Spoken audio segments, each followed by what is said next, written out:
Welcome to the Agent 251 podcast, the real estate show that looks deep into the work and culture at JWRE, Jason Will Real Estate, in Mobile and Baldwin counties. Jason, Agent 251, investigates and spills the beans on his case closing clues and industry secrets for motivating agents while educating buyers and sellers.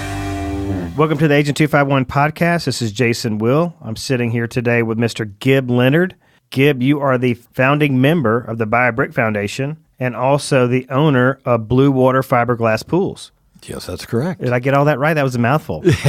Yes. And thanks for being here, Gib. Well, thanks for having me, Jason. I appreciate it. So, Gib, this, like I mentioned, this is a real estate podcast, but we like to take a time out and recognize people in our community who are doing great works. Okay. And I think you would classify as that. I know you're a very humble human being, but you're doing awesome. Tell us exactly what your foundation does and a brief history on how you got started on all this. And so take the floor. Okay. The Buy A Brink Foundation was started after a trip to Zimbabwe, Africa in 2004 that I went on with a pastor from my church and 4 other people. I saw just a tremendous need in Zimbabwe. I just got to say that I got a real calling, like a real whooping from the Lord. Go do something here. So we went on a mission trip, but what I got called to do was go on a mission that doesn't have an ending. Right. After 2004, it was how do you build relationships with the people in Africa? And so that's basically what I started with. Build relationships and then go and find out what the exact needs were. And what we saw was a need for schools, water wells, developing some sort of economic engine where as many people as we could possibly get involved, creating a sustainable type income based on what they knew in their own particular culture. So that's kind of how it started, and it's grown from there. It's now 2018, and we're planning a trip in July, which you're going on, which will be your second trip, so thank you very much. But we've gone back to Zimbabwe every year since 2004, and we currently have built 14 schools, drilled water wells. We've built teachers' quarters.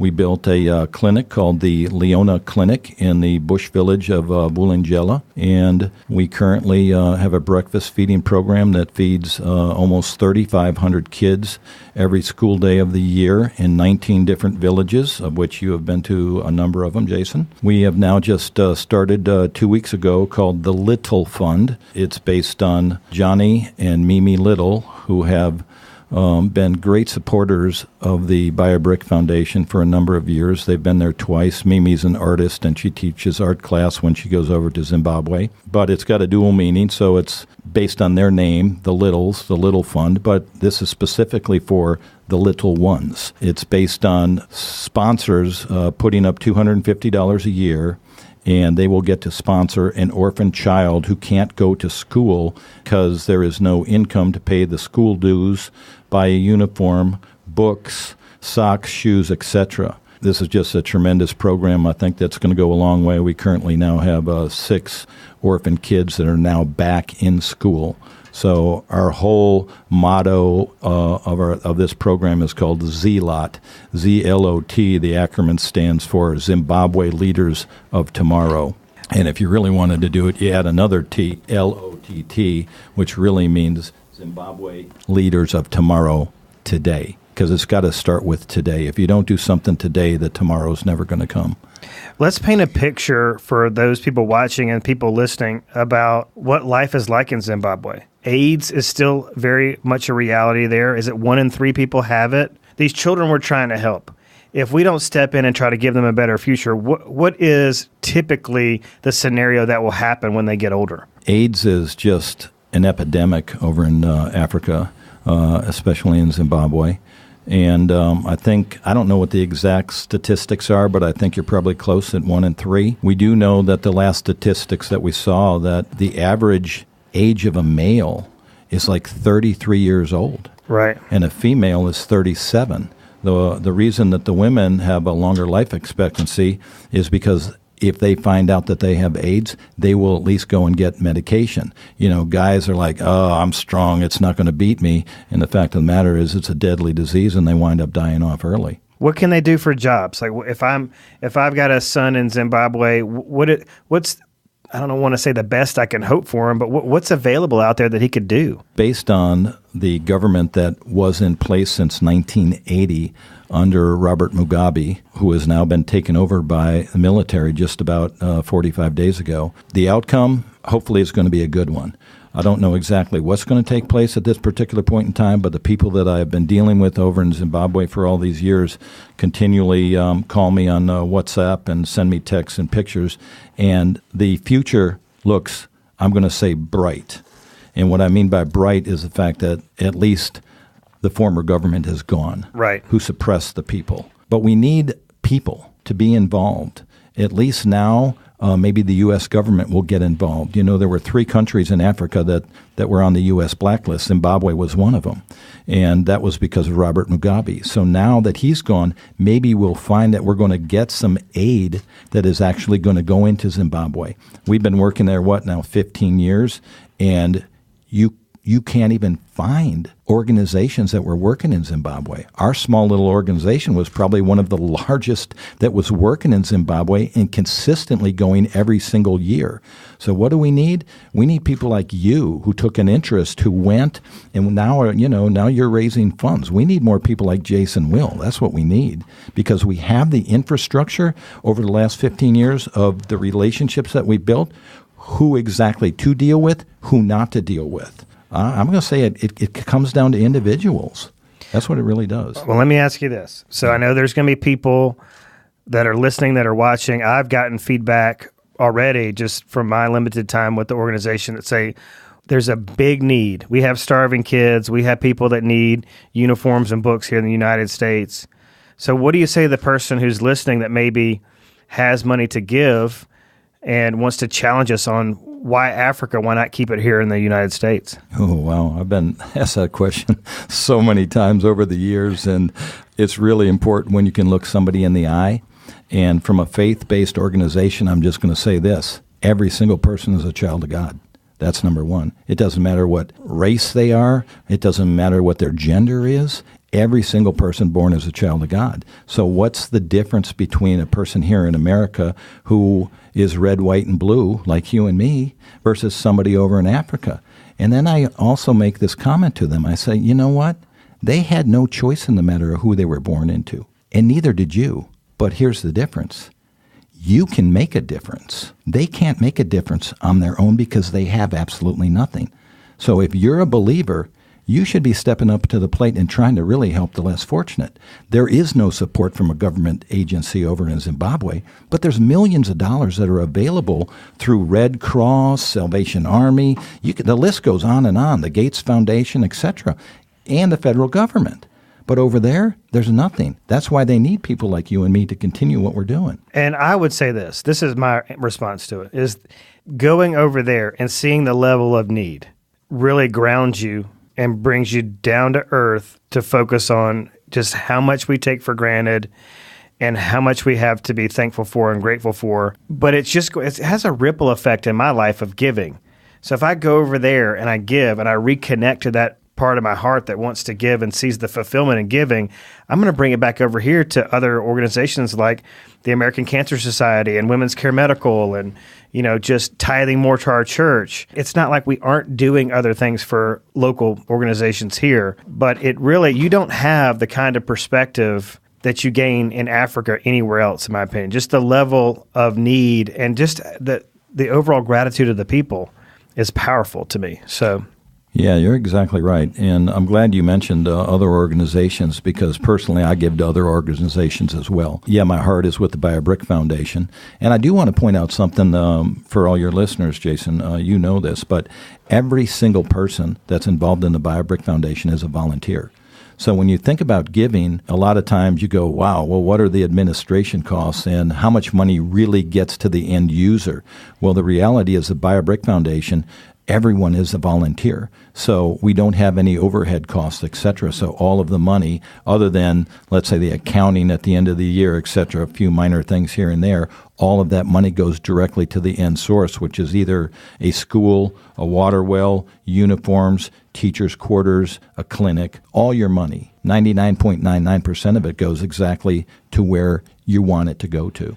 And I would just challenge people to get out in their local community and maybe do in-state missions, do some out of country. I mean, my wife, for example, Diana, has a heart for Latin America, and she just really has no desire to go to Africa, but she is, really interested in going to Honduras and all these other places in Latin America to, for missions trips and to support orphanages and things like that. So it's not a one-size-fits-all, this mission work. You got to go where you're connected, where you find your passion. It's just like anything else. If you don't feel connected to it, then you're not going to own it as much as you would if you got a passion for it. So you went to Africa and had no idea that you were going to connect with those people and, feel that calling. Yeah, you're absolutely right. I'd have to say, as a businessman like you, been one all my life, my greatest, I'm going to say, achievement and success story is what I'm doing now with the Biobrick Foundation. Right. It's the most gratifying thing that I've ever done in my life. And I would have to say to everybody listening is I've used this phrase when I taught a class at George Washington University to international business students. I ended it with, find a passion and work for your passion, and then you'll find out that your career will be much more successful because you're really working for your passion rather than, quote, a job. And you'll find that passion will inspire you to do other things that keeps you motivated because it's something that really grabs you and it doesn't leave you once you have a real passion for something. Yeah, it's so awesome. Would you describe yourself as a serial entrepreneur? Is that appropriate? I mean, you've done a lot of different things and you've had a lot of different businesses, and then your brain is constantly going there. Like in Africa, you're constantly thinking of new ways to generate revenue for the Buy A Brink Foundation. So the goal is, I think this is important to note, this is a good time as any to do it, that it's a hand up, not a hand out. So you're looking for ways to employ the people, right, put money back in the local economy, but also, so you're providing jobs, services that are also providing much needed products for the area. So there's a booming tourism, for example, is booming in Zimbabwe. Yeah. And so, but there's all these things that aren't there that tourists would look for that would make things easier for them. And so you're constantly going down that trail. So as a businessman, though, do you feel like, getting involved in this organization has helped you in your business, like help any business you've ever opened grow, just basically from meeting people and having, building relationships? Well, relationships are huge. We know that in any business. So I'd have to say that that's number one. You mentioned serial entrepreneur. I like that. So, for example, you stayed at the IROC Lodge. Yes. IROCK, and it stands for I Rely on Christ the King. And that particular lodge was built with two things in mind. One, it is a place for volunteers, any denomination, it doesn't matter who you are, to come and stay at a place in the African bush that's as nice to a American setting as you can possibly get with an African theme. Right. Brick, thatched roof, they're beautiful. The other reason that the IROC Lodge was built was to create income for the local Zimbabweans. So the idea is now you can go to bookings.com and you can book the IROC Lodge. So we had, over the Christmas holidays, I think we had 22 people that stayed at the IROC Lodge that created about $8,000 worth of revenue. So we had to employ the locals to take care of the guests there. Security, we had a chef from one of the local hotels and restaurants. Kumbulani Tashambo is running the place. We've now got him set up with his office there for the People's Link, which is a tour taxi company. So we're doing things with the small amount of monies that we have, but because there are no real administrative costs, all this money can be plowed into their community. So now when the IROC Lodge creates a profit, we can take that money and go build another school in their community. And then the local CEO or governor of the Wangé district, Pindale Nube, who you know, Jason, and Bektembe Mpufo, the member of parliament from Zimbabwe, who you know, and the ministers of education, they see all these things that we're doing, which now gives them ideas. They're smart people now. Right. okay, gives them ideas on how to create an income that's sustainable. Because now that the government is gone, the Mugabe government is gone, there is going to be an influx, as you just mentioned, in tourism coming to Victoria Falls, which is one of the 7 wonders of the world. So while I'm on this particular chat right at the moment, Right. I'll just take a breath and say if you all would like to go to one of 2 websites, they link together. The simplest one is teamafrica.com, or buyabrickfoundation.org. And the Biobrick Foundation is a 501c nonprofit organization where all your money is tax deductible, of course. We have also set up a nonprofit trust in Zimbabwe. They call them trusts over there. And we're working on ways to bring products and materials into Zimbabwe from local surrounding countries, either South Africa, Botswana, or Zambia, so that we don't have to pay the ZIMRA tax, which is like, the IRS tax and that sort of thing on products and materials that we bring in that we're donating to the local schools. All right, so I want to break down now so people get an idea of what it costs. So what is it? Let's start with the breakfast feeding program, and then let's go to the schools. Okay. So breakfast feeding program, $100 a month feeds how many kids, and what type of food is it? Okay, so $100 a month will feed up to 150 kids in a bush school. I'm going to repeat that because it's a crazy number. Right. $100 a month will feed up to 150 kids in a bush village school. You saw it because you went on the school drive. So what do they get? They get their local staple food, which is called mealie meal. And they get sugar, and they get salt, and they get oil. Now, the way this program works is very simply this. So we have a big truck. And Kumbulani Tishambo, the president of the Biobrick Foundation in Zimbabwe, he literally takes 2 full days a month, and he loads the truck up with mealie meal, sugar, and that sort of thing that I just mentioned. And then he drives out to these 19 different bush schools. Once the product, the mealie meal, arrives on site, the SDC, the School Development Committee, or the teachers cook. I'm going to just say it's like a grits is what it is, okay? And at least these children have something to eat before they go to school. I'll point out that meal is sometimes the only meal that they will get a day. There are kids that dropped out of school that now come back to school because they can at least get a meal, one meal. It's an amazing program that I wish we had started years and years ago, but it's just as you go, you continue to learn more and more things, and you find out something as simple, really. $100 a month is a lot of money to some people. Right. But $100 feeds 150 kids for a month. Yeah, I lost $100 during my last trip out to California, and that was immediately the thought. As soon as I lost it, I was like, there goes 150 meals in Africa, and I felt terrible, but I digress. Yeah. It was terrible. So also you're getting it's a reason, it's an incentive for the kids to come to school, but the teachers also love it because it helps the kids be engaged. They're not falling asleep on their desks, and their brains are actually activated by the nutrition. We have found from the teachers, and one of the things that's really neat with WhatsApp and technology today,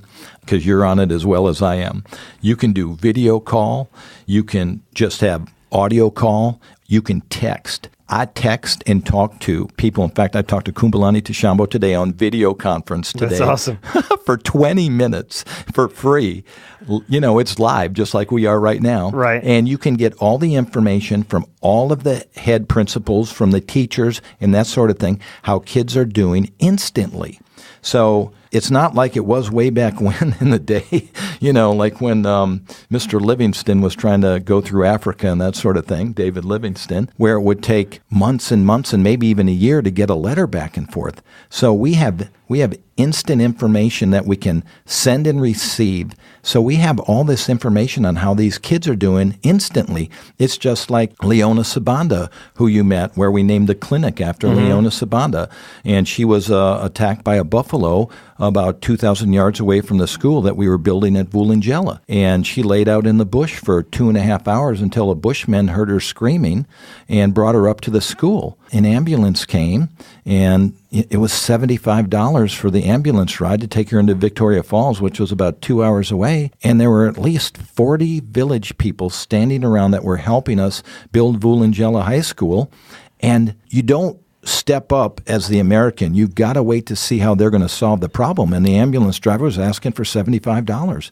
Out of all those people combined, they couldn't even raise $75 to take Leona to the hospital. It's just amazing what they don't have out there. So we just need to continue to just talk about the Biobrick Foundation, get people engaged. We'd love to have people come with us in July or at other times because the IROC Lodge is set up. We're looking for people to go every month. It would be great to have a presence in Zimbabwe, January through December. And for them to know that where this money goes, that it's not just it's not a for-profit thing. It all goes back into the community, into these schools, because the other thing I want to get to is the schools. It's about $25,000 to build a school block. Physical school block, about $25,000. Does that include the desks? That doesn't include the desks. So from turnkey, let's just go turnkey, from digging the first footer all the way to putting the roof on, to putting the chalkboards up inside and putting the desks involved. You need roughly about $35,000 per school, per building. That's per building. The way the local Ministry of Education is set up, they like to have 2 school blocks in each village along with teachers' quarters. So you can build a teacher's quarters for roughly the same amount of money as you can a school block. And these are good-sized school blocks. So when you build 2 school blocks, that normally will hold roughly about 150 kids. All right, so let's describe to the audience how the hand up, not a handout, works. Money comes to the foundation, right, but you also have villagers that help out in the labor. The government provides the bricks and somebody to like a foreman for the project. Kind of give them the nuts and bolts of how this all works, because it really is a group effort. That's exactly right. If you don't have the whole team involved, it doesn't work. I mean, literally from the water boy, if you don't have water out on the field, you're in serious trouble. So it goes from the water boy all the way to the quarterback. The way this works is when we are in Zimbabwe, so like we were in July 2017, working on the Chitobik project, where we have 2 huge school blocks, teachers' quarters, and the water well, thanks to you, Jason, and a couple of your partners. And why don't you just name them right now before I go forward? We had the Knockout. Yeah, so Knockout, it's actually Knockout Home Inspections. Knockout Home Inspections. So we had Knockout Step Up. It was $7,500 we needed for the well. Yeah. And so Jason Will Real Estate, Knockout Home Inspections, and then SLR, which is Southern Landscape Renovations.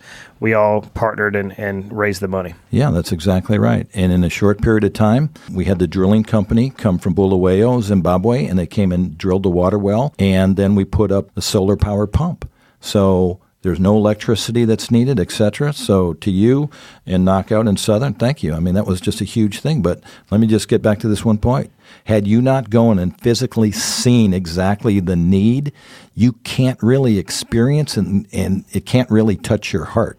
So it touched your heart, and you came back in the first week. You raised the money. We sent it over there, and within I think it was 7 to 10 days, we received the video, and it was like oil spurting out of the ground, man. Yeah. There's the water, man, and it might as well have been oil, because if you don't have water, you don't have anything. All right, so let me just go back to you answering your question about how we go about building a school, et cetera. Okay, so in July, we started looking for what the next project was going to be for 2018. So how does this work? So we define a project out in the bush, ones that need the most need, and they definitely need the need, because when you see 100 kids sitting outside in the hot sun, etc., there's a serious need there. Now, hand up versus hand out. So now what happens is we send a letter to the chief of that village, to the principal of the school and the teachers, and it goes to the SDC, and it says all parents in the village.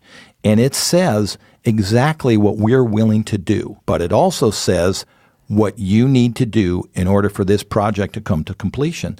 And it's a signed agreement. So we sign it, and we make them sign it as well. So they're going to provide all the labor. And the cool thing about it is the entire community comes together. Yeah. And what's important about this is now they own something. This is their project. This is their building. This is their school. This is where their kids go and will learn. And so when they see this, they want to be involved with us. And here's the cool part. If they need something else in the future, Now they come together and they figure out how they're going to do it. Right. We've seen add on to teachers' quarters at villages where after we've got finished doing what we're doing, we go back the next year and we, as you know, we take a drive around and see all the different projects, right? And all of a sudden you'll see, like at Masui, you'll see that they now are building add on to the teachers' quarters, asking of no help from us. And that's what's really cool, because now they go, hey, we can do this. All they need is a little encouragement. Right. They need somebody they need some feeling like I'm loved. And when you come from as far away as America and you show up in some bush village and you say, hey, let's go lock arms together and do this together, they're inspired, man. So it's really exciting. Yeah, it is. I mean, you're talking about, while we're, unloading these trucks and doing these things, the kids are playing with soccer balls that are made out of plastic bags. Yeah. So what they do is you just combine these plastic bags until it gets to be about soccer ball size. And the amazing thing is that they can kick and dribble these things just like a soccer ball. Yeah, they can. But it's got so many plastic bags. But that's all it is. It's like bread bags that they just combine together. Yeah. They were kicking it like a soccer ball. But it was amazing to see that. So the schools, we've laid out the cost of that. We touched on the water wells, what it cost to dig one. And we've touched on the breakfast feeding program. Right. Our goal is today, has been since we got back, is finding consistent donors, people that want to get involved in this. I feel like there's a lot of folks out there who, a lot of times they just don't know. Maybe it's a trust thing. Like they don't trust, like if I write a check to the Biobrick Foundation, where does that money go? Does all that money go to the children of Africa? Who is that feeding? Who is that supporting? And what we're inviting to do is come with us and see it in action. I can't wait to go back, and I've done this as you've sent me media and stuff. I've gone back and said, hey, here, Knockout Pest Control, look what your money did. Look at this water spewing up into the sky like you were talking about, like crude oil. Yeah. And they're going, wow, I can't believe it. And they're sharing it on their social media channels and stuff like that. So this gives them an outlet where they can be connected. They can not only trust where the money's going, but they can be connected to the foundation, to the people. We were talking about doing, I think, maybe some plaques that say this school is sponsored by, or the breakfast feeding program is sponsored by this local business, so they could have something to put up in their office. But this is the real deal. 100% of the money goes to these villages, these people, and the cause. Yeah, well, I just I want to point something out based on what you're saying. I actually received a letter from the governor of the Wangay district. They call themselves CEOs, Pindale Nube, and he wrote a letter thanking Knockout. So I actually just last week got frames, and I would like to hand deliver those to Knockout, to Southern Landscape, and there's actually one for you too. Oh, there is. Yeah, all right, good. Yeah. Yes, there is. Yeah, and that comes directly from CEO Pindale Nube. That's like the governor of Alabama or whatever, who you and I had the great pleasure of having dinner with. And I will have to say what was really exciting is because the Zimbabwe government actually bought us dinner. Yeah, a nice steak dinner, Yeah, as a matter of fact. That's right. And people can come. You mentioned the seventh wonder of the world, but we also go on a safari type thing. There's some touristy things we get to do for a day or half day or so. So it's really beautiful scenery. The people are I like to touch on this because I know people are concerned, because a lot of the people are going to areas of Africa. They're not war-torn, but they're just not as safe. I mean, the people, everybody greets you with a smile and a wave in Zimbabwe. Yeah. You're not going to see a bunch of guns, people holding guns. Yeah. There's really no violence to speak of. Would you say petty theft would be the extent of it, or would you even go that far? I mean, there's no real drugs. I don't know. There's AIDS and starvation and lack of water, lack of primal need of water, but there's not a whole lot of dangerous crime. Right. So let's see. I think I have been to Zimbabwe, 15 or 16 times. I'd have to look at my passport to count them all up. But anyhow, it's definitely more than 10. And I can tell you that I have never, ever in my life felt nervous, afraid in any way, shape, or form. In 2015, my daughter Jenny traveled with me and my granddaughter Marley. And at that particular point in time, I think Marley was 14, 15 years old. other people have brought their kids. I can say there's no violence whatsoever. These are the nicest, sweetest people in the world. And we have this idea of Africa because we see all this violence in certain countries in Africa, but not in Zimbabwe and not where we go. This is just really a beautiful place, a great place to visit on vacation and do some good, really do some good. And like you mentioned, taking a day, we always want to take the volunteers to a national park. And we actually, that park that we go to is in Botswana, which is a neighboring country. We go for a river cruise in the morning, and then we take a Land Cruiser ride in the afternoon. And it is just a fabulous experience, from elephants crossing in the water to the hippos to the crocs to the giraffes, kudu. Oh, it's just the impalas. It's beautiful. It is. It's just fabulous. It is expensive to go there.